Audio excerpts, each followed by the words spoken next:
ఒకటి మాత్రం వాస్తవం, జనరల్ గా ఒక 3.5-4 ఏళ్ళకి వస్తుంది కోపం ప్రభుత్వం మీద. పని చేయకపోతే తెలంగాణ ప్రజలు మంచోళ్ళు, ఏమో ఇంకా టైం ఉన్నది కదా, ఇంకా వచ్చే సంవత్సరం చేస్తాడేమో, మళ్ళా బడ్జెట్ లో పెడతాడేమో, 6 నెలలకి ఏమైనా చేస్తాడేమో, ఇట్లుంటది కథ. కానీ రేవంత్ రెడ్డి కాడికి వచ్చే వరకు మాత్రం సంవత్సరం లోపట్నే ఆ నీలి రంగు నక్క మొత్తం వర్షంలో దడిసింది, అసలు రంగు బయట పడ్డది. ఎప్పుడు ఈ నక్కను వదిలించుకుందామని తెలంగాణ సమాజం మొత్తం ఇవాళ ఎదురు చూస్తా ఉన్నది. ఇది వాస్తవం, 1-2 కాదు, ఎన్ని అబద్ధాలు. ఈ 6 గ్యారంటీలు, 420 హామీలు, నేను వాటి గురించి చెప్పా. ఫ్రీ బస్ అన్నాడు, తులం బంగారం అన్నాడు, స్కూటీ అన్నాడు, అన్నాడు, మశానం అన్నాడు, ఏది లేదు, ఉన్నదే పోయింది. ఉన్న రైతు బంధే ఎగ్గొట్టినోడు కొత్త ఏమని ఇస్తాడా? అమ్మతోడు చెప్తున్నా, ఇంకొకడు రేషం ఉన్న మనిషి అయితే ప్రజలు తిట్టే తిట్లకు ఎప్పుడో చచ్చిపోతుండే.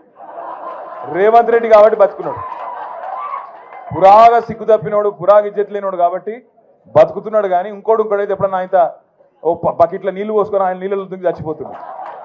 అరే రామ, ఏం తిట్టుడు అది? మేము కూడా విన్నాం, మస్తుగా విన్నాం, కానీ అవి ఏం తిట్లు నాయన?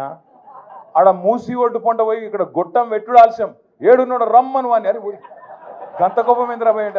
మామూలు కోపం లేదు ఒక్కొక్కలకు. రమ్మను, ఇప్పుడు ఇక్కడ రమ్మను దమ్ముంటే. నిజంగా చెప్తున్నా, రేవంత్ రెడ్డి గారు కెమెరాలో చూస్తున్నావు, ఇక్కడ పోలీసు వాళ్ళు కూడా ఉన్నారు, నీ వాళ్ళు నాకు ఎరికే. రేవంత్ రెడ్డి యాది పెట్టుకో, యాడికి పోయినా ఒక 500-600 మంది సెక్యూరిటీని పెట్టుకుని, లేకపోతే మాత్రం ఈ బలగొట్టేటట్టున్నారు ప్రజలు. ఎక్కడికి పోయినా